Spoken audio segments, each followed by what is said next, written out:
Están todos ya en YouTube.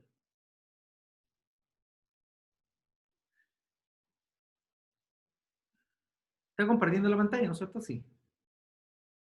¿Sí o no? ¿Ven ustedes esto? ¿Qué estoy diciendo yo? Sí, profe, sí se ve. Ah, ya. Ok.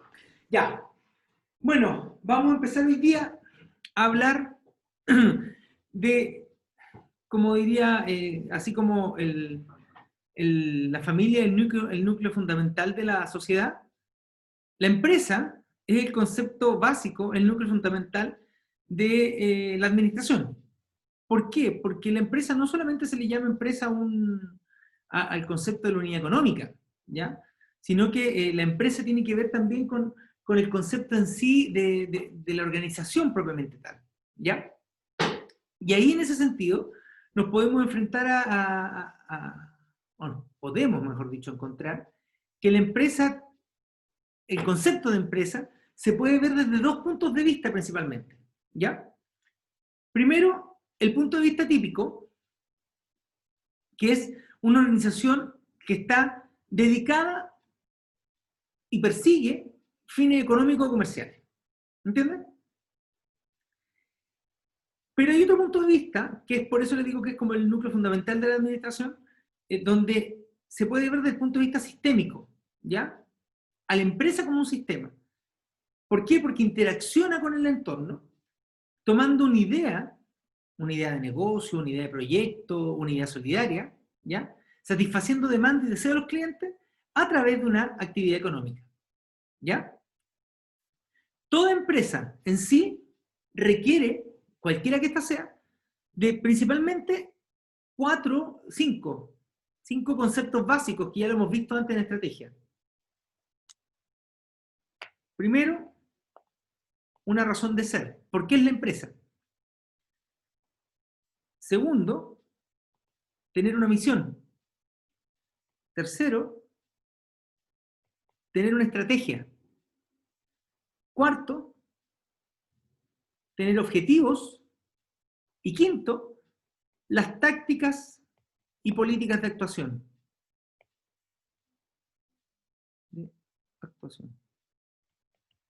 Toda empresa requiere al menos esas cinco cosas. ¿Para qué? Para ser considerado, o sea, dentro del concepto de lo que nosotros vemos como el concepto de administración. ¿Ya? Estos dos conceptos de empresa en sí, es cómo lo podemos ver, ¿ya? Pero también existen otros conceptos asociados.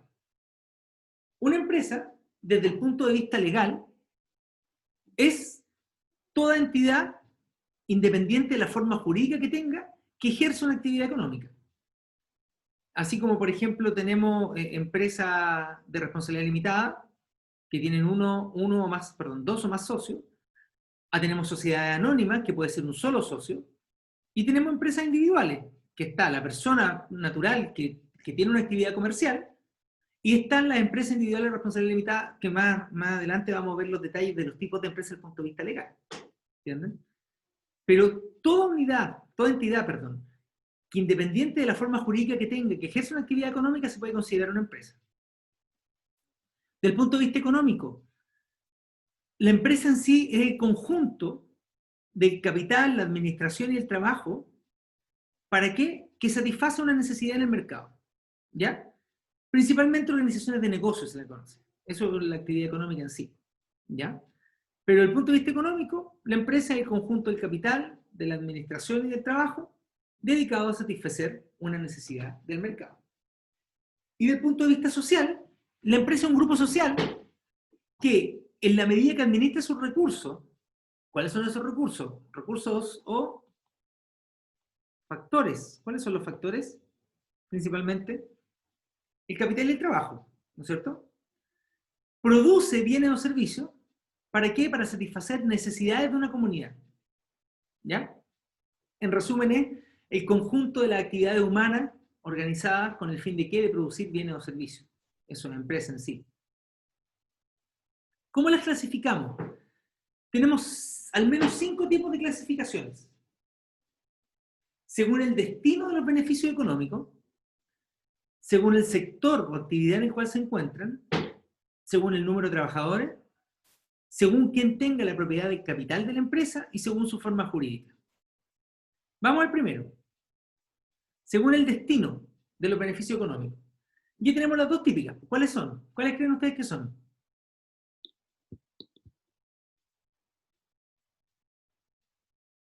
No se amontonen. ¿Puede ser estatales o no? ¿O privadas? Según el destino. ¿Cuáles son los beneficios económicos de una empresa? Las utilidades, ¿no es cierto? Entonces, si las utilidades, ¿ya? Según el destino de las utilidades. Con y sin fines de lucro. Correcto. Según el destino de los beneficios económicos, tenemos las empresas que son con fines de lucro y las empresas sin fines de lucro. ¿Qué las distingue a unas de otras? La utilización de las utilidades. Correcto. Las empresas con fines de lucro, los dueños pueden hacerle con las utilidades lo que ellos quieran. Porque son los dueños. ¿Ya? Los excedentes, es decir, esas utilidades pasan a poder de los propietarios, accionistas. Cuando las empresas son sin fines de lucro, los excedentes siempre se van a volcar a la propia empresa para permitir el desarrollo de la empresa. Por ejemplo, en educación, por ejemplo, en la universidad, de por sí, desde su creación en los años 80, en la nueva ley de universidades, las empresas siempre, o sea, las universidades siempre tuvieron que ser sin fines de lucro. ¿Entienden? Todo lo que la universidad gane por beneficio tenía que reinvertirse en la universidad. Pero ¿cuál fue el problema de las famosas universidades privadas y todo el tema? Que claro, las empresas, ¿por qué invertían en las universidades? Porque son un buen negocio. Porque mucha más gente puede estudiar, y como mucha más gente puede estudiar, pueden también, es mucho más simple hacer carreras, y esas carreras que las universidades hacían eran de poca inversión, pero de buena rentabilidad, porque pagaban mucha más gente, y bla, bla, bla, bla, bla, bla. Pero, de acuerdo al concepto de universidad, la universidad de por sí no puede ser con fines de lucro, no podía tampoco ser con fines de lucro. Entonces, ¿qué hacían? Se encontraban con universidades como, por ejemplo, la Universidad del Mar, Universidad Pedro de Valdivia, en su momento, no sé hoy día, yo creo que igual, pero que tenían la característica de que no eran dueños de nada.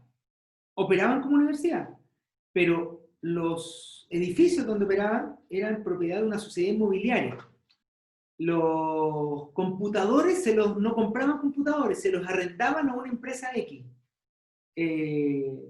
Los mobiliarios los compraban por leasing a través de una empresa Y.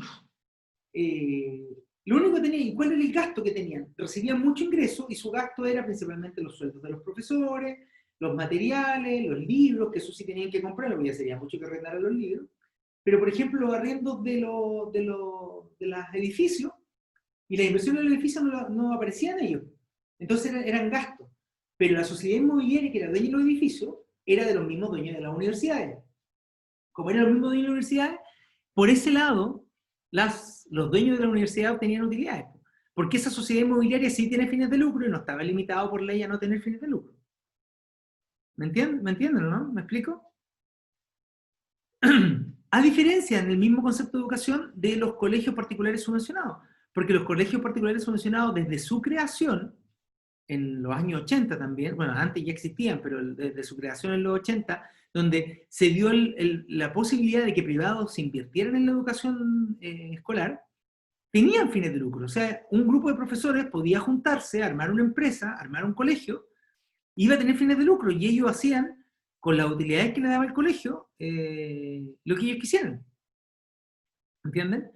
Y eso es lo que pasó con muchos colegios. Obviamente invertían también, porque la ganancia era alta, tenían buenos resultados, invertían, crecían. Hay muchos colegios, en La Serena hay muchos colegios así, pero que con el nuevo cambio, donde eliminan el concepto del lucro desde la educación, ¿qué fue lo que prefirieron hacer esos colegios?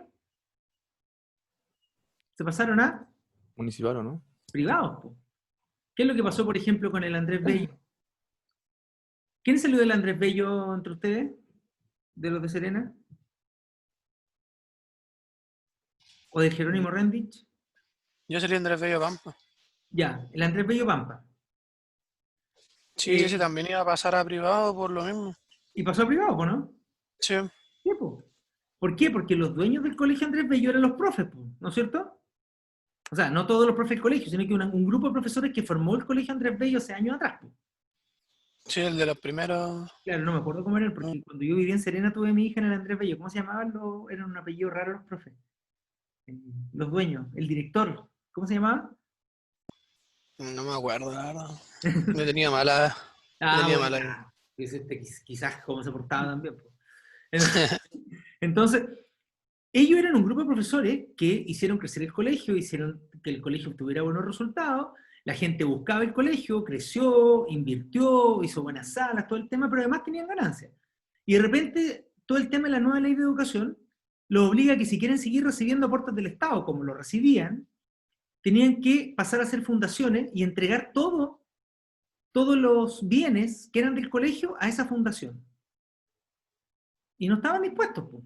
Es decir, claro, se podían pagar sueldos, pero los sueldos que iban a pagarse tenían que ser de acuerdo al mercado que estableciera a lo que estableciera el Estado y todo el tema. Entonces, muchos de esos colegios optaron por hacerse privados. ¿Entienden? Ahora, hay muchos colegios que son privados y también son sin fines de lucro, pero partieron de la base que eran sin fines de lucro y que sus beneficios se reinvierten en el mismo colegio. ¿Entienden? Entonces, ese es como el concepto del fin del lucro en la clasificación de la empresa. Cuando reinvierto las utilidades y los dueños no pueden sacar utilidades, son sin fines de lucro. Cuando los dueños pueden sacar utilidades, son con fines de lucro. Independiente de que puede que con la utilidad de los dueños saquen, no sé, pues el 100% de las utilidades saquen un 5% y el otro 95% lo vuelvan a meter en la empresa. Que es posible. Vamos con la siguiente. Según el sector o actividad en el cual se desenvuelven. ¿Cuáles son los 3 sectores de la actividad? De actividad económica. ¿Cuáles son? Comercio. Ya, pero tienen un nombre. Los 3 sectores.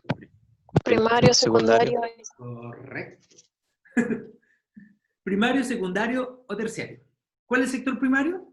El denominado extractivo. Minería, agricultura, ganadería, casa, la minería, se los dije, el petróleo, ¿entienden?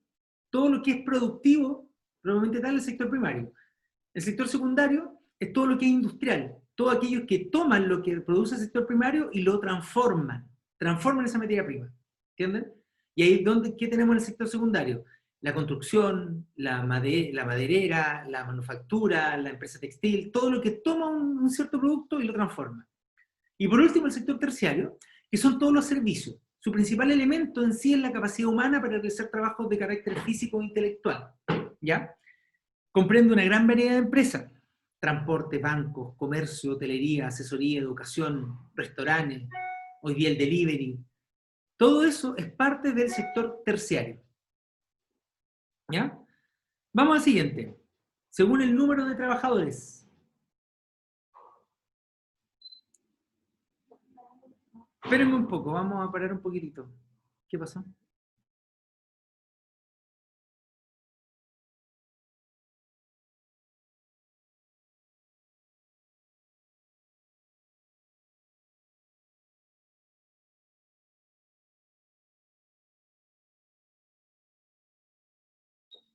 Ya. Tercera clasificación, según el número de trabajadores, y eso es lo que hoy día está tan manoseado como tal. Tenemos las microempresas, que tienen entre 0 a 5 trabajadores, empresas únicas. La pequeña empresa, que está entre 5 y 50 trabajadores. La mediana empresa, ¿ya? Que aquí hay distintas clasificaciones según los autores. Hay algunos que dicen que entre 50 y 250 trabajadores es una mediana empresa. Algunos dicen que entre 50 y 500 trabajadores. Y las grandes empresas, que tienen más de 250 trabajadores, y algunos autores plantean que las grandes empresas tienen más de 500 trabajadores. ¿Ya? Tercer tipo de clasificación, según quién es el dueño del capital. ¿Ya? ¿Qué quiere decir que sea el dueño del capital?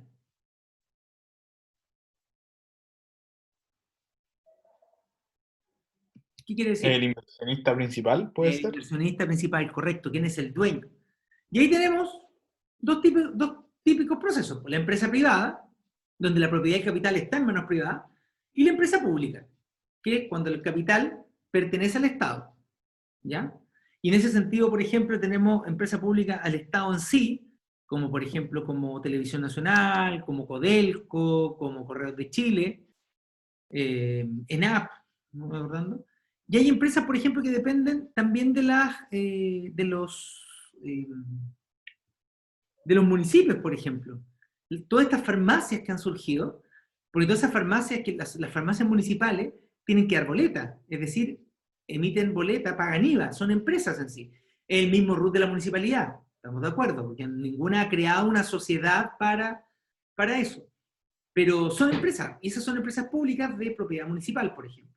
O, por ejemplo, empresas en Maipú, hay una empresa municipal de agua potable, ¿me entienden? Que esa sí tiene un RUT especial y la propiedad completa del agua, perdón, la propiedad completa de esas sociedades de la municipalidad se llama SMAPA, S-M-A-P-A, Sistema Municipal de Agua Potable y Alcantarillado, ¿ya? Y que son empresas de carácter público, de propiedad del Estado, ¿ya? Hay un tercer tipo que tiene que ver esa mezcolanza entre privado y público, ¿entienden? Esa es la empresa mixta que se le conoce, que es cuando la propiedad del capital es compartida entre el Estado y el particular. En Chile hay varias empresas mixtas, por ejemplo, algunos productores de cobre, algunos yacimientos, como por ejemplo el proyecto Saldívar, me parece que en la segunda región de Antofagasta, es 51% Codelco, 49% privado. ¿Qué otra empresa mixta? Así como de servicio, estoy tratando de acordarme de una...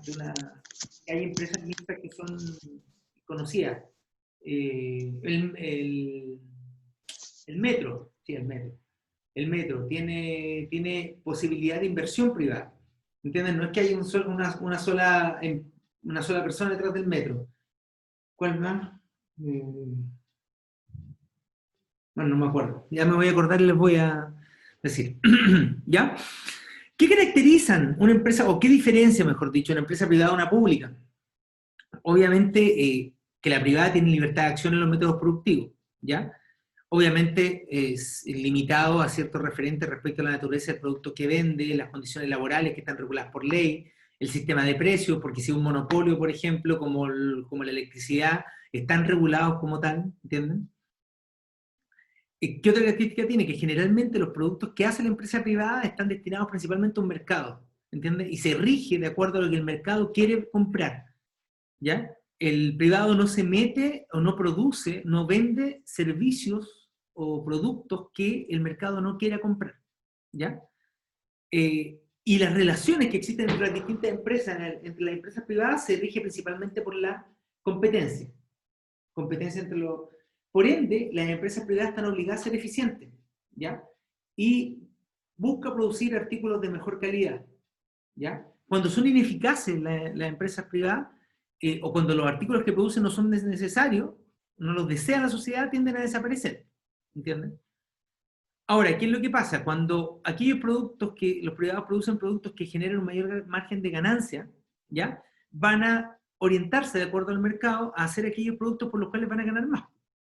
¿Por qué? Porque las pérdidas y las ganancias de una empresa son como el termómetro, ¿ya? Que existe en el mercado para saber qué tal o cual producto hacer. Ahora, hay muchas áreas donde hoy día el negocio está y que ha permitido, por ejemplo, al Estado salir de esos negocios y dejarlo en manos de privados y el Estado concentrarse en otras áreas. Por ejemplo, las carreteras. ¿Por qué existen privados interesados en construir carreteras a través del modelo de concesión? Porque es un buen negocio. Si no fuera un buen negocio, no habrían privados interesados. ¿Y qué es lo que permite eso al Estado? Porque el Estado hasta el año 94, que fue la 94, sí, 94, que fue la primera concesión de una carretera, que fue el túnel del Melón. El túnel del Melón que se concesionó por 25 años. Hasta el año 94, el Estado era el que hacía y mantenía todas las carreteras. ¿Pero qué permitió la ley de concesiones? Permitió justamente que el Estado dejara de invertir en las carreteras, ¿ya? Obviamente regulando. Ahora, obviamente donde se ha caído el Estado en todo tipo de cosas desde hace más de 20 años, en el tema de la regulación. Porque al final, donde tiene que regular, no regula. ¿Ya? Porque él es el dueño y permite justamente que las empresas, y le da demasiada garantía a las empresas que muchas veces cometan abusos contra los consumidores. Como por Ajá. ejemplo el tema de los tags en Santiago, o sea, el tema de las carreteras, de las autopistas concesionadas, los contratos llegan a ser ilusos, o sea, los contratos que les... No. ¿Por qué? Porque, o sea, en los horas de mayor punto, se supone que una autopista es para que tú andes más rápido, pero claramente para desincentivar el uso en los horarios peak, cuando se generan atochamientos, el precio sube. O sea, yo entiendo el punto de vista de que debe existir un Estado, o sea, perdón, de que quien maneja la carretera le interesa justamente que la mantenga a cierta velocidad, po. Pero no puede ser de que el Estado permita ese tipo de situaciones, siendo que por algo es un horario pico en el cual la gente necesita usar la carretera, o la autopista en este caso, ¿entienden? El problema del Estado en el tema de las concesiones y en el tema de todo lo que ha sido la inversión privada es que el Estado ha dejado, durante los últimos 20, 25 años, ha dejado de lado su rol regulador. Ha dejado su rol de ser un controlador justamente de que no se generen no solamente irregularidades, sino que abusos contra los consumidores. Y ahí es donde empieza después el reclamo, que por qué tenemos que pagar por las carreteras, porque en el fondo, si no pagáramos por las carreteras, tendríamos las mismas carreteras que teníamos hace 20 años atrás. ¿Por qué? Porque el Estado tiene que invertir en aquella área, y ese es un concepto dentro del concepto de la Constitución, de la subsidiariedad del rol del Estado, en aquello en que los privados no pueden invertir. Entonces, ese concepto de subsidiariedad del Estado, que tanto se le manosea con respecto al tema de la Constitución, yo no lo veo un mal concepto del punto de vista de que el Estado cumple el rol regulador que le corresponde. Porque si dejo al privado que haga todo lo que todo aquello donde tiene interés de hacer, por ende me va a permitir a mí el Estado dedicarme a hacer otras cosas donde no existe interés de los privados. Por ejemplo, el ejemplo de las carreteras. Si los privados hacen la ruta 5 completa y lograron hacer una doble vía que conecte desde Iquique hasta Punta Arenas, en algún momento llegar a Punta Arenas, llega hasta Puerto Montt, hasta Pargua, el Estado se va a concentrar, por ejemplo, ¿en qué? En el desarrollo de los caminos laterales que no tienen tanta demanda, pero la pavimentación, por ejemplo, de toda una ruta entre los distintos pueblos. Súper bien. Como esta tiene demanda, y existe gente que está dispuesta a pagar un peaje para andar por esas carreteras, yo me dedico a hacer aquellas carreteras que no tienen tanta demanda. ¿Entienden? Ese es el principio de subsidiariedad. Ahora, ¿dónde ha perdido poder el Estado? Donde a estos privados que los deja construir carreteras, o sea, las condiciones que le acepta, o las condiciones que pone, terminan siendo muchas veces afectando la capacidad de los mismos consumidores. Entonces, al afectar los derechos de los consumidores, el Estado pierde gran parte del concepto del rol subsidiario que tiene que tener. Y ahí viene la discusión. El Estado se olvidó de sus ciudadanos y empezó a proteger a los privados, a las empresas privadas. ¿Entienden? Y eso es lo que da pie a toda esta discusión que hemos tenido en los últimos 9, 10 meses. ¿Ya? Que viene de mucho antes, pero que estalló propiamente tal. Entonces, cuando dicen, no queremos un Estado subsidiario, queremos un Estado que participe, ningún problema. Pero, por ejemplo, el Estado que participe en salud, pero ¿va a poder tener la capacidad del Estado de invertir todo lo que se requiere en salud? El Estado que participe en educación, correcto. El Estado tiene que participar en educación, pero la gracia del Estado debiera ser que la escuela pública universidad pública tenga la misma calidad, que tiene asegurar una calidad similar en una escuela pública y una escuela privada. No sé si ustedes conocen gente que haya vivido en Estados Unidos. En Estados Unidos existen las escuelas privadas, pero si se dan cuenta, no son conocidas. ¿Por qué? Porque son escuelas de élite. donde van generalmente gente famosa, hijos de famosos, principalmente por seguridad. Pero muchos van igual a la escuela pública y tiene la misma calidad o incluso mejor que la escuela privada. Eso es lo que el Estado tiene que asegurar como tal. ¿Entienden? En Europa, por ejemplo, el rol subsidiario del Estado, o sea, no es un Estado subsidiario, es un Estado, no me acuerdo el concepto, ya me voy a acordar y se los voy a decir, pero por ejemplo en Europa es tanto los subsidios que da el Estado, desde el punto de vista de un Estado ¿cómo se le llama? El Estado no es solidario, es el Estado benefactor, el Estado benefactor. Donde, por ejemplo, en el Estado de Francia, mi hija mayor está de novia con un francés que vive en Chile y viene siempre, y en una oportunidad nos contaba, por ejemplo, que el hermano, ellos, bueno, pudo viajar, ellos siempre viajaron, todo el tema, y el hermano había salido de la universidad hacía como 1 año y medio, y era porque peleaba con el hermano. Y el hermano vivía en la casa de los papás y no hacía nada, pero con el fondo no tenía incentivo a trabajar. ¿Por qué? Porque el Estado francés le pagaba un seguro de cesantía cercano a los $1.500. O sea, ese es el Estado benefactor. ¿Qué es lo que ha hecho eso? Ha hecho también que los Estados europeos, en su momento, en la crisis, cuando hubo un colapso justamente y la cesantía fue tan alta, con la crisis subprime entre el 2008 y el 2012, hayan estado muchos quebrados. ¿Qué es lo que pasó con Grecia? ¿Qué es lo que pasó con España? ¿Entienden? ¿Cuáles fueron los que se mantuvieron firmes? Países con gran capacidad productiva, como Alemania, como Francia, como Italia, como el Reino Unido. Los cuatro grandes de Europa. Pero los otros tuvieron que recibir justamente apoyo del resto de los cuatro grandes de Europa, del resto de la Comunidad Económica Europea, para poder fomentar justamente, o sea, porque recuerden que ahí tienen todo un sistema de moneda común. Y si se cae uno de los países dentro del sistema de moneda común, es un tremendo problema, porque se genera un sistema de inflación y afecta el efecto dominó. Lo mismo que pasa, o sea, ¿por qué, por ejemplo, a los europeos no les afecta tanto el tema del Brexit? Que el Brexit es la salida, porque los ingleses, los británicos, nunca asumieron el euro como moneda propia. Siempre se quedaron con la libra. Ellos fueron los pocos países que no, o sea, fueron el único país miembro de la Unión, de la Comunidad Económica Europea, el único país miembro que no aceptó la moneda común. Entonces el tema del Brexit, claro, afecta en términos aduaneros, en términos de producción, en términos, no sé si de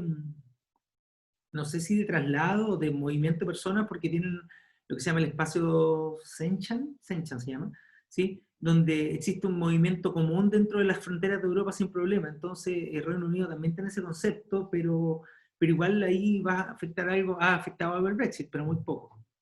Entonces ese es el concepto dentro del Estado benefactor versus el Estado subsidiario. Y ahí tiene que ver con la propiedad de la empresa pública, porque la empresa pública en sí cumple un rol social, ¿entienden?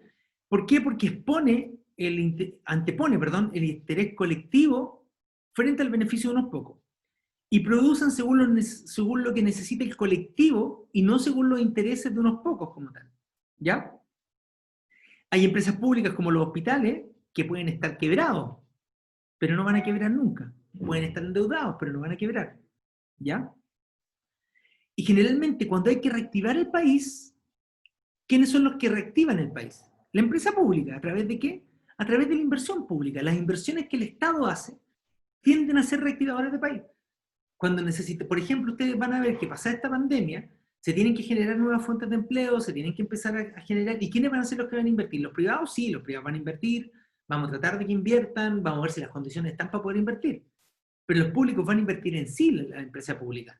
Vamos a empezar a ver mayores construcciones de edificios públicos, se van a empezar a reactivar los proyectos públicos, porque es la única forma del Estado a través de aumentar. Recuerden el concepto en macroeconomía, ¿cuál es ¿cómo se dice el Producto Interno Bruto? ¿Qué es? Consumo más,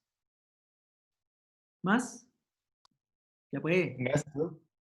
más inversión privada, más gasto, más exportaciones, menos importaciones. Consumo, el consumo de las familias. Inversión privada, lo que les decía yo, po. La exportación e importaciones va a depender de lo que logremos vender al extranjero. Pero este concepto, que es el gasto fiscal, mientras más se gasta, más crece el PIB. Más aumenta, más crece el PIB. Más crece la economía. Y para reactivar la economía tiene que tender a crecer. Ahora, ¿qué genera que haya mayor gasto fiscal? ¿Qué genera que haya mayor gasto consumo? Aumento de la macro. Aumento de la digan algo por lo menos, tírenlo a la chunte. De la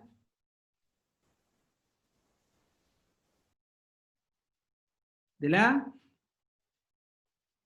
las escribí y no las ven. Inflación, no están ni mirando la pantalla, ¿eh? Tienen apagadas las pantallas.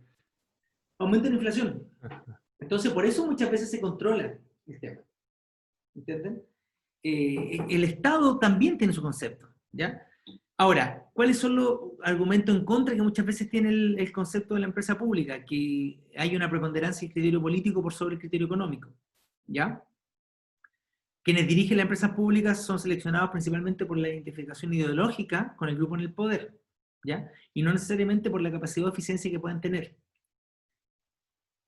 En la empresa pública no existen patrimonios privados involucrados, ¿entienden? No responden las personas, entonces los que las dirigen no responden con su patrimonio propio. Por lo tanto, si lo hacen mal, ¿ya? Si no hacen economía, no trabajan con máxima eficiencia, la empresa puede fallar, pero como no es lo mío, me da lo mismo, ¿ya? Como tienen una fuente segura de financiamiento, ¿cuál es la fuente segura de financiamiento de una empresa pública? El Estado, ¿ya? No se van a ir nunca a la quiebra, no se preocupan justamente del hecho que trabajan con pérdida, ¿ya? Hay una cierta, por ejemplo, subsidios, ¿ya? Condonación de impuestos o empresas que no pagan impuestos por ser estatales, ¿ya? Al final son indirectamente pagadas justamente con nuestros impuestos. ¿Entienden? Porque que una empresa no lo pague, lo estamos pagando nosotros con los impuestos. Vamos a la última, clasificación de las empresas. Según su forma jurídica. Y es lo que les decía antes. Una empresa, una persona puede llevar a cabo un negocio. Yo puedo abrir un negocio, un almacén en mi casa y las boletas van a estar a mi nombre. ¿Entienden? Y yo voy a ser un contribuyente, como son boletas, voy a ser un contribuyente de boleta y factura de primera categoría. ¿Ya? Pero hace algunos años atrás se creó el concepto de la EIRL, Empresa Individual de Responsabilidad Limitada, que separó el patrimonio de la persona del de la empresa. Porque obviamente si yo soy el dueño de la empresa, o sea, yo soy el que mi ruta es el que está haciendo la actividad comercial y me va mal, puede ser que yo pierda todo. En cambio, cuando es una IRL, no es así. ¿Por qué? Porque la IRL es la que tiene la propiedad de las cosas, ¿no? O sea, la operación, yo puedo tener la propiedad de algunas cosas con las cuales funciono, ¿ya? La IRL es, en el fondo, en la empresa compuesta por una sola persona y que tiene un RUT distinto y que corresponde a la entidad económica de esa persona, de esa empresa, ¿ya? De esa persona que hace una actividad. Luego están las empresas de responsabilidad limitada, que es cuando uno o más personas asumen una responsabilidad hasta el monto de su aporte, ¿ya? Aportan, por ejemplo, si yo aporto 10 millones de pesos, yo voy a responder hasta los 10 millones de pesos que puse, obviamente tal. La sociedad anónima, que es lo mismo que la responsabilidad limitada, pero tienen abierta la puerta a que pueda entrar cualquier persona en la propiedad. En el caso de la responsabilidad limitada, por ejemplo, si usted tiene una sociedad de responsabilidad limitada con 2 socios más, y tú quieres meter a un cuarto socio, los otros 2 socios tienen que estar de acuerdo. Si no, no se puede meter ese cuarto socio. ¿Entienden? En cambio, la sociedad anónima no. Cualquier persona que desee adquirir acciones de la empresa, ¿ya? Puede participar en ella. Ahora, hay dos tipos de sociedad anónima, o sea, varias tipos, pero la principal entre las abiertas y las cerradas. ¿Qué las distingue? Que las empresas, la sociedad anónima abierta, transan sus acciones en bolsa. Es decir, buscan justamente que gente asuma parte de su propiedad para obtener los beneficios. ¿A través de qué se distribuyen los beneficios de la empresa? A través de los dividendos. La sociedad anónima cerrada no transan sus acciones en bolsa, por lo tanto tiene una situación distinta. Ahora, también puede entrar cualquier persona. Si yo tengo acciones en una sociedad anónima cerrada y me quiero salir, le vendo a cualquier otro las acciones y se las voy a vender y nadie me va a poder decir nada. Esa es la diferencia de la responsabilidad limitada. Pero en el caso de la sociedad anónima abierta, al transar sus acciones en bolsa, deben tener información también que es pública y está siempre disponible para el resto. Un tipo de sociedad anónima muy parecido a una sociedad por acciones. Es lo mismo que la sociedad anónima, pero tiene menos regulación. La sociedad anónima, sea abierta o cerrada, se regula por la Comisión del Mercado Financiero, también conocida anteriormente como la Superintendencia de Valores y Seguros. ¿Ya? La sociedad anónima se regula por la Comisión del Mercado Financiero, la sociedad de acciones no. No se transan sus acciones en bolsa, pero tiene la misma característica que si yo puedo hacer una sociedad por acciones, yo solo como socio hago 100 acciones, y si de repente quiero vender una parte de la sociedad, ¿para qué? Para poder conseguir financiamiento, digo, hice una sociedad con 100 acciones, voy a vender 40, voy a vender el 40% de la sociedad, y busco quien me quiera comprar ese 40%. ¿Y qué significa ese 40%? ¿Que es un aumento de capital o es aumentar la cantidad de plata que pesa para aquí para poder invertir? Por último, lo que todavía existe, cada vez menos, digo yo, pero de repente como que empiezan a surgir y que tiene mucho que ver con lo que hoy día se conoce como las economías tipo B. Si no sé si han leído ustedes algún tipo de economías B, economía sustentable, economía solidaria, son las cooperativas. El cooperativismo como que se perdió en un momento y hoy día está volviendo, no en grandes empresas, pero sí vuelve en pequeñas, principalmente, bueno, la agricultura siempre se ha mantenido, pero donde pequeños artesanos se organizan ya. ¿Qué diferencia tiene la cooperativa? Que primero es una sociedad que no posee ánimo de lucro, ¿ya? Como no posee, de partida no posee ánimo de lucro, por lo tanto todo lo que la cooperativa gane se reinvierte. Pero la cooperativa tiene la posibilidad de devolver parte del remanente a sus propios socios, ¿ya?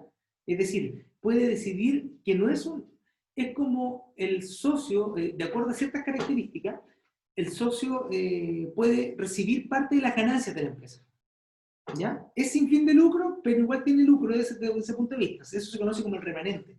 No sé si ustedes, algunos, no creo que ustedes, pero sus papás están inscritos en la Copeuch. La Copeuch es una cooperativa de ahorro y crédito que hoy día es banco. Y la Copeuch todos los años, de las ganancias que obtiene, reinvierte una parte, a decisión justamente de la asamblea accionista, de la asamblea de socios, no accionistas, y otra parte la devuelve como remanente a los socios que tomaron crédito, a los socios que tienen acciones, a esto, otro. Y existe una cierta cantidad de remanente disponible para poder disponer de ella, ¿ya? Ese remanente como tal no es considerado ganancia, ¿ya? ¿Qué otra característica tienen las cooperativas? Que a diferencia de una sociedad, por ejemplo, que yo digo voy a comprar 10 acciones para ser propietario del 10% de la empresa, si la empresa tiene 100, en las cooperativas yo compro una acción y mi acción vale lo mismo que aquel que tiene, o mi voto vale lo mismo que aquel que tiene 50 acciones. ¿Entienden? Por eso es cooperativo. No se rige porque aquí yo puse más y por ende tengo más poder. No es así. ¿Ya? Eso es el punto de vista de las clasificaciones de las empresas. Ahora, hay una clasificación que no es una clasificación, sino que es un tipo de empresa que está surgiendo mucho y que en una universidad como la nuestra, o la carrera como la nuestra, donde se le da mucho énfasis, ustedes que están en primer año, entre primer y segundo año, algunos pueden ver el tema de que mucho del énfasis que ustedes están recibiendo tiene que ver con el emprendimiento, con la capacidad de crear, con la capacidad de producir.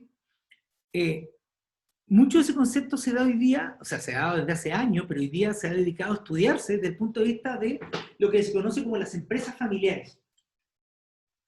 En sí, ¿qué es una empresa familiar? ¿Qué creen ustedes que es una empresa familiar? Una empresa familiar se explica desde el concepto del modelo de los 3 círculos. existe una familia que tiene valores, existe una empresa que se encarga de las operaciones, y la propiedad de esa empresa está en manos de esa familia. Ese es el modelo de los 3 círculos. ¿Ya? El modelo de los 3 círculos me habla donde la mayoría del capital pertenece justamente a personas del mismo círculo familiar, de 1, 2 o más familias, pero son del concepto de vista familiar. Una empresa en la que los miembros de la familia poseen el control del negocio es una empresa familiar. Y ahí decía de los 3 círculos. La propiedad, la dirección, perdón, el modelo de los 3 círculos me habla de la propiedad, la dirección y la continuidad. La dirección es que uno o más miembros de la familia intervienen en el manejo de la empresa, ¿ya? Ya sea en actividades de gestión o en actividades de dirección. Y la continuidad es que el propósito de los fundadores de la empresa y de las generaciones venideras es que la empresa se mantenga en la familia. Por ende, en esa empresa se viven los valores que tiene esa familia. ¿Me explico, no? ¿Me explico? ¿Sí o no? Sí, profe. ¿Ya? Sí, profe. ¿Cuál es la problemática que tiene una empresa familiar? ¿Sí? Ahí tenemos el modelo de 3 círculos. Entonces nosotros vamos a decir que en la familia están los miembros. ¿Ya? Todos los miembros de la familia están acá. En este círculo. ¿Ya? Entonces, en general, la familia tiene sus miembros. Ahora, en la empresa, tengo acá a los empleados que no son ni familiares ni propietarios. Y en la propiedad, puede que tenga, de una empresa, a los propietarios que no son parte de la familia, es decir, que invirtieron. Y el problema viene ahora. No, no es un problema, pero puede que hayan familiares propietarios, pero que no sean empleados.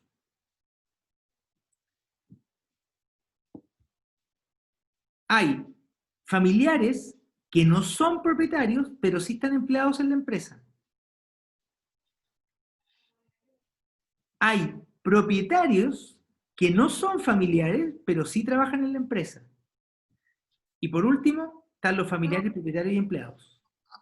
Ya, listo. ¿Entiendo, no?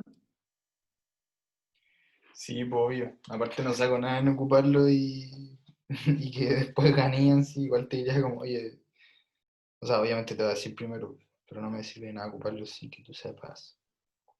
Así que ahí si hay otro sorteo, en todo caso igual voy a hacer lo mismo, voy a hacer una historia así, pues de ahí te vas a dar cuenta y de ahí son nada, yo voy a ocupar tus datos, esta vez no son 100 locos frescos, no sé, pues 30 o 40 o no sé, pues. Ahí le han dado. ¿Estamos, Andrés, no? ¿Terminó? ¿Ya mandó el mensaje?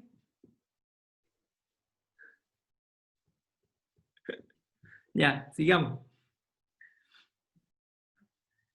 ¿Cuál es la problemática principal del negocio familiar? Está como para memes, pero no lo grabamos. Ah, bueno, sí está grabado, vamos a mirar. Que la empresa, que el negocio dure para siempre. ¿Ya? Es, mantengamos, o sea, la idea es que el negocio dure para siempre. Mantener vivo un negocio familiar. Es la tarea más difícil. Hay empresas que tienen años. Por ejemplo, la empresa Virginia. ¿Conocen la empresa Virginia o no? La de los detergentes, los tramuebles, tintas de zapatos y todo eso. Lleva años esa empresa. Y esa empresa ha funcionado, ya va en su 3ª generación, los que lo están dirigiendo hoy día. ¿Ya? Que no es la empresa se llama De María. Desde la familia De María. Y hay otra, por ejemplo, la del jamón Popeye, también está como en la región tenemos muchas empresas familiares. Celta, Willow, que pertenecen en la Celta, Willow, ¿qué otra empresa familiar existe en la región así grande, conocida? Daved. Y el tema es que sigan, o sea, por ejemplo, en el caso de Daved, que es de acá de Ovalle y está en toda la región, el abuelo del actual gerente general era el que partió el negocio. Después siguió el padre, después siguió él y hoy día tiene a sus hijos metidos en el negocio. Es decir, ya va en la tercera o cuarta generación que están metidos en el negocio de la ferretería. ¿Ya? El Home Center Real, lo mismo, que no me acuerdo el apellido de la familia. También es una empresa familiar. Los Celta, que es el tema de los colchones, también son empresas familiares. Es decir, por ello que se mantengan, o sea, si ya logran hacer de que haya una tercera o cuarta generación de la familia que participa en el negocio, es parte de lo que buscan hacer las empresas familiares. Pero ¿cuál es el tema? Que el espíritu de la familia, que corresponde a los valores y las normas, se transformen en el modelo, ¿ya? A seguir. Es el espíritu de la familia el que determina los valores y las normas. Y ese es un modelo para los familiares y para los empleados, ¿ya? Y ahí es donde hay aspectos emocionales que van a tener siempre un gran peso en este tipo de empresas, familiares, ¿ya? ¿Qué ventajas tiene una empresa familiar? Primero, que existe un compromiso con el ideal, que es el sueño del fundador. El fundador de una empresa familiar lo que quiere es que la empresa siga. Yo formo una empresa y esa empresa voy a desear de que las generaciones que vienen se queden con esa empresa y la hagan crecer. Por lo tanto, hay valores familiares y orgullo de pertenencia a esa empresa, ¿ya? Por lo mismo, los que participen en la empresa, dado la experiencia que tienen, van teniendo un mayor conocimiento acerca de cuáles son las claves del negocio. Como no son empresas que se transan en bolsa muchas veces, o si se transan en mínima parte, como por ejemplo Cencosud, que una empresa familiar, partió como empresa familiar, pero las decisiones las sigue manteniendo él.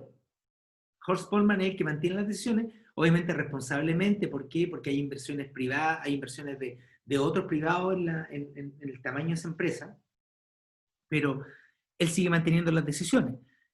Y tiene mayor independencia, justamente. Y hay mayor flexibilidad y rapidez de respuesta.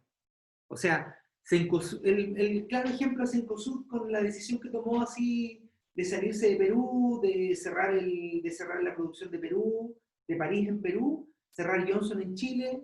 ¿Por qué fue? Si hubiera sido una empresa que tenía que llamar a la junta de accionistas, tenía un directorio, como en el caso de Cencosud, es una mínima parte la que está abierta a bolsa, él puede tomar esas decisiones. ¿Y con qué lo hace? ¿Con qué fin lo hace? Con el fin de mantener, o sea, de poder de potenciar el tema. Ahora, ¿cuál es lo que él está potenciando como dentro de su concepto? Que su negocio nunca ha sido así el retail para Cencosud. Ha sido el supermercado, pero el retail como París, como Johnson, no era parte de su negocio principal. No es algo que él sienta como propio. ¿Entienden? Los dueños de Johnson anteriores era una empresa familiar, la familia Calderón. Y la familia Calderón tenía Johnson y tenía Ripley. Eran hermanos. Y de repente los Calderón se empezaron a ir a Ripley y dejaron el sueño de Johnson, que Johnson era una empresa de confecciones, una empresa de ropa cuando partió. Era una sastrería. Y después ustedes vieron que vendía de todo. ¿Pero fue por qué? Porque los fundadores no siguieron el sueño del fundador. ¿Entienden? No siguieron el sueño del padre o el abuelo de los Calderón de hacer de Johnson quizá una empresa que se hubiera centrado en ropa. ¿Ven? Veamos los Luxich. Los Luxich también son una empresa familiar que tienen de inversiones en distintas partes. Pero ¿de dónde surgió el primer negocio de los Luxich? ¿Cuál es el principal negocio de los Luxich? La venta de un terreno que hizo hacia una... O sea, que tenía un terreno y creo que se lo iba a vender a unos japoneses como una minera y pidió 100 millones y le dieron 100 millones de dólares. No, eso es una mentira. Eso es un mito urbano. No. ¿Sí? No, lo que es mito, no, eso es mito urbano, eso es He falso. escuchado como a 20 personas diciendo lo mismo así. O sea, No, yo creo lo mismo, yo creo que es un mito. no, ese es un mito urbano. El primer negocio del Andrónico Luksic Avaroa cuando llegó desde Croacia, desde Yugoslavia en ese tiempo, llegó a Antofagasta, era antofagastino y se dedicó, se dedicó a ser pirquinero. Empezó a trabajar con minería. Y así fue creciendo. ¿Y por qué creen ustedes que el principal negocio de Luksic es la minería? y los Luxich pueden vender, pueden vender Canal 13, pueden vender el Banco de Chile, pueden vender todo lo que están, pero en la minería no se van a salir nunca, porque es parte de la empresa familiar.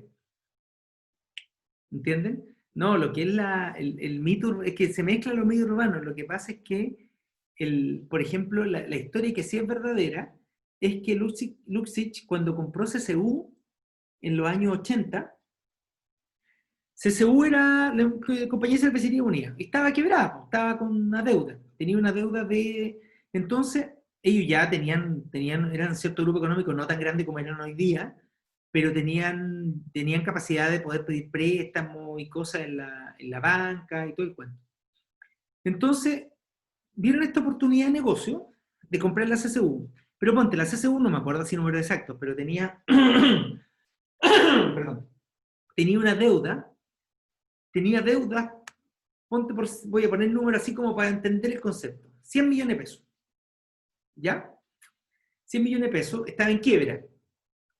Entonces él vino y le dijo a la junta de acreedores que cuando una empresa entra en quiebra, en ese tiempo, y es distinto, pero había una junta de acreedores, les dijo, ya, miren, la empresa les debe a ustedes 100 millones de pesos. Si la liquidar, es decir, venderla por parte, rematarla, todo el tema, no van a sacar más allá de 50 millones, o 40 millones, que era el cálculo que tenían. Es decir, van a tener que dar por perdidos 60 millones. Y esas pérdidas se las van a tener que repartir entre todos los acreedores, porque esa es la gracia de la junta de acreedores. ¿Entienden? Que ya logramos recuperar 40 millones de esta empresa, la repartimos entre todos los que la empresa nos debe. Y él les dijo, miren, yo les ofrezco una renegociación de la empresa, yo les compro la empresa, ustedes me condonan el 50% de la deuda, y yo se las pago a tantos años plazo, y hago producir la empresa y todo el cuento. Y la junta de acreedores dijo, ok, aprobamos. Por lo tanto, de una deuda de 100 millones pasó a tener una deuda de 50 millones. ¿Qué fue lo que hizo Luxich?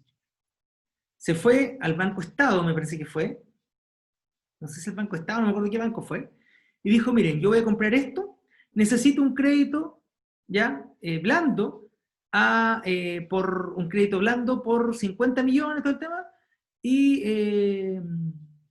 o sea, en el fondo, a ver, era el equivalente a los 50 millones, y que lo iba a pagar a plazo con la empresa. Y vino, pidió un crédito en un banco, y llegó y les pagó toda la deuda a la Junta de Acreedores, y la Junta de Acreedores dijo, plop, aquí quedamos, po. O sea, perdimos igual, les condenamos el 50% de la deuda y nos pagó el resto de la deuda de una, claro, recuperaron, pero igual perdieron, po. ¿Entienden? Entonces, ese fue el negocio que hizo con CCU, y por eso la propiedad de CCU es de ellos hoy día. Pero yo creo que esa es la mezcla del mito urbano que existe entre el tema de la compra del terreno en los japoneses. Esa es una cuestión que es falsa como tal. ¿Entienden? Pero ¿a qué quería llegar yo? Estábamos hablando del tema de que la empresa familiar base de Luxich son la minería, y no la van a dejar nunca. ¿Entienden? No la van a dejar. Por ejemplo, los del Río. La empresa del Río tenía empresa que partió, por ejemplo, con la venta de autos y de repuestos. Y después se fueron metiendo, lograron meterse en el tema de Sodimac, o sea, en el tema de la ferretería a través de Sodimac, ¿ya? Y se metieron en otro montón de empresas. Y de repente les llegó la oferta por parte de Falabella de fusionarse, de la familia Solari. Que es lo mismo, la familia Solari también. ¿Cuál es su principal negocio? Falabella, la sastrería. Y la familia, fusionaron las dos empresas, las dos familias, y generaron un gran conglomerado que es Falabella, Sodimac, todo lo que tienen hoy día.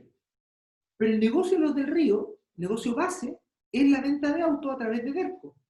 Derco es la representación hoy día de como 50 marcas. No, perdón, como 5 marcas. Suzuki, todos los Derco Center. O sea, que son concesionarios, pero ellos son los de nivel nacional. Y ese es su negocio. Y es difícil que los Derco, a pesar de todo lo que tienen, salgan de ahí. De los del Río, salgan de ahí. ¿Entienden? Porque ese es como el corazón de su negocio familiar. ¿Entienden ese concepto? O sea, hay un tema de que es como mantener la empresa en la familia. ¿Ya? Las empresas familiares también tienen relación con los clientes mucho más próxima, hay un prestigio familiar incorporado en la calidad, y existe en el fondo una visión de largo plazo del concepto. ¿Ya? Ahora, hay desventajas también en las empresas familiares. Primero, cuando se confunde tener la propiedad con la capacidad de dirigir. Puede que yo hoy día, por ejemplo, tengo una empresa y yo tengo la capacidad de dirigirla, conozco el negocio, todo el tema, y de repente yo muero, o viene mi hijo, y mis hijos piensan que por ser mi hijo van a tener igual la capacidad de dirigir. Y no necesariamente. Y ahí es donde se empieza a seguir, ahí es donde se empieza a ver el tema de que se necesita tener un protocolo familiar. ¿Para qué? Para mantener que la empresa siga funcionando. ¿Ya? ¿Qué otra trampa existe? No seguir las reglas de mercado. ¿Ya? Es decir, no, porque soy familiar te pago más, porque no eres familiar te pago menos. No puede ser. Y dentro de ese mismo concepto hay confundir las relaciones familiares con las relaciones de contrato. Otra trampa, retrasar demasiado la sucesión del liderazgo y la transmisión de la propiedad. Cuando ya el dueño, el fundador no quiere salir de la empresa y los hijos están hace rato, que papá, que déjanos la empresa a nosotros la empezamos a manejar en nuestra herencia y todo el tema, y él no quiere salir y todo el tema, al final, ¿qué va a pasar? Que muchos de esos hijos, que es lo que, por ejemplo, está pasando hoy día con Cencosud, los hijos de Horst Polman, bueno, tiene como 4 grupos de hijos. Tiene los hijos mayores, los del medio, y tiene hoy día un cabrón chico que tiene como 10 años, una cosa así, porque el viejo se ha casado no sé cuántas veces. Se ha casado como 4 veces. Pero en el fondo hay muchos de sus hijos que no están siguiendo en el negocio. ¿Por qué? Porque él no sale. Y obviamente, como él no sale, él que toma las decisiones. Entonces, si yo me quiero meter en un negocio y tengo ideas y tengo cosas, y si mi papá no me deja hacerla, me pongo a crear otros negocios. ¿Entienden? Entonces, ¿qué va a pasar? Cuando él ya no esté, y va a necesitar que la sucesión del liderazgo en esa empresa familiar siga, no vaya a tener hijos, no vaya a tener descendientes que se quieran hacer cargo. ¿Entienden? Y por último, dentro de las trampas de la empresa familiar, es creerse inmune a los problemas de los otros. Y aquí viene el concepto de lo que llamamos las perspectivas generacionales. Como yo les decía, existe un fundador propietario que es el que se preocupa de que la empresa se mantenga en el tiempo, que crezca y que haya una sucesión, es decir, que mis hijos sigan con la empresa. Y yo, si puede que tenga un hijo, no es un problema, pero si tengo más de un hijo, los que siguen son lo que se conoce como una sociedad de hermanos. ¿Y qué es lo que buscan ellos? Que haya armonía y trabajo en equipo, y aquí es donde hay que profesionalizar la dirección de esa empresa y revitalización estratégica de la empresa. ¿Por qué? Porque después, cuando ya tiene una sociedad de hermanos, pasa a lo que se llama un consorcio de primos, es decir, los hijos de los hermanos. Y ahí es donde la cuestión se conflictúa. ¿Por qué? Porque si lo imaginan como pirámide, teníamos el dueño, los hijos, pero acá hay mucha más gente que quiere tomar decisiones. Y que la propiedad y cómo se divide la propiedad, entonces ahí se requiere participación, comunicación, cómo financiamos la empresa, porque puede que la empresa para poder crecer necesita recursos, cuál es el modelo de liderazgo que se va a seguir y cuál va a ser la estrategia de negocio. Eso es parte de ese concepto. Y para ordenar el concepto de perspectiva generacional, entramos al protocolo familiar. ¿Qué es el protocolo familiar? Es, dentro del concepto de los 3 círculos, una serie de pactos, acuerdos. ¿Para qué? Para el control, manejo y crecimiento de la empresa. ¿Entienden? El protocolo familiar en sí no es un fin, ¿ya? ¿Qué es lo que se busca con el protocolo familiar? Un cauce para dar una solución ordenada a todos los eventuales problemas que se puedan presentar, ¿ya? Y en sí el protocolo familiar es el resultado de un proceso de comunicación entre los miembros de la familia que participan en la empresa, que son los dueños de la empresa, ¿ya? No hay protocolos familiares que sean, oye, mira, acá esta empresa tiene protocolo familiar, apliquémoslo a la nuestra. No. El protocolo familiar siempre tiene que ser un traje a la medida de cada familia empresaria, incluso de cada generación familiar que está participando en el concepto, ¿ya? El protocolo familiar es algo que va cambiando constantemente. No porque yo redacte un pacto, lo firme, lo lleve a la notaría y lo establezca como una escritura pública, va a ser de por sí por siempre. Tiene que ir que vaya teniendo mantenimiento y vaya variando de acuerdo a lo que va pasando, ¿ya? Ahora, los protocolos familiares pueden estar recogidos en un documento o en varios documentos. Algunos muchas veces que tienen carácter vinculante. ¿ya? Es decir, los acuerdos, por ejemplo, que se firman ante notario y se llevan a escritura pública tienen carácter vinculante, no se pueden desconocer, ¿entienden? Eso dentro de los conceptos del protocolo, propiamente tal, ¿ya? Y en ese concepto hay dos enfoques para el protocolo. Está el enfoque jurídico, ¿ya? Donde nosotros podemos hacer un protocolo que corresponde a una declaración de intenciones, es decir, lo que queremos hacer, ¿ya? Un protocolo contractual, que digamos que mediante contratos es lo que vamos a hacer, y estos son documentos vinculantes, o a través de un protocolo institucional, que son documentos que se inscriben como tal. Estos son lo que les decía yo, escritura pública. Y por otro lado, ¿y esto con qué tiene que ver? Principalmente, ¿qué aspecto abarca un enfoque jurídico? ¿Ya? Las relaciones al interior de la empresa familiar. Y hay otro enfoque que es el enfoque organizativo, ¿ya? Y ahí tiene el concepto del protocolo patrimonial, que regula las relaciones patrimoniales de la familia. Es decir, ya, el padre es el dueño del 100%, el padre y la madre, cada uno tiene el 50%. Tienen 4 hijos. 4 hijos. Típica machista de hace algunos años. 2 hombres y 2 mujeres. ¿Ya? Entonces a los hombres les van a dejar el 60% y a las mujeres el 40%. Entonces, y de estos 2 hombres, como uno de los hombres que más participa se va a quedar con el 35% y el otro con el 25%, y dentro de las mujeres las 2 con el 20%. Pasa, ¿eh? No crean que no. Eso es un protocolo patrimonial. ¿Cómo se transmite? Entonces, ¿qué pasa? Después cuando esas hijas se casan, tienen que hacer su protocolo con su hijo, todo ese tema. ¿Ya? Segundo, un protocolo de gestión, que es cómo vamos a establecer los criterios de profesionalización de la empresa. Porque no por ser el hijo voy a entrar a trabajar. No sé, por ejemplo. Para poder entrar a trabajar en la empresa, por muy hijo que seas del dueño, tienes que tener una carrera acorde a lo que se requiere para la empresa. Y eso queda ahí, entonces no cualquiera entra. ¿Puedo ser parte de la propiedad? Sí, puedo tener la propiedad. Pero no puedo ir a determinar qué es lo que se tiene que hacer en la propiedad si no tengo, por ejemplo, si no cumplo con los protocolos de gestión. Y por último, lo que se conoce como el protocolo del futuro. Y tiene que ver con aspectos tanto patrimonio como de gestión, asociados principalmente a la sucesión. ¿Qué pasa cuando estos ya no estén? ¿Qué pasa cuando estos ya no estén? Eso es un protocolo familiar propiamente tal. ¿Ya? Y hasta ahí vamos a quedar hoy día, seguimos la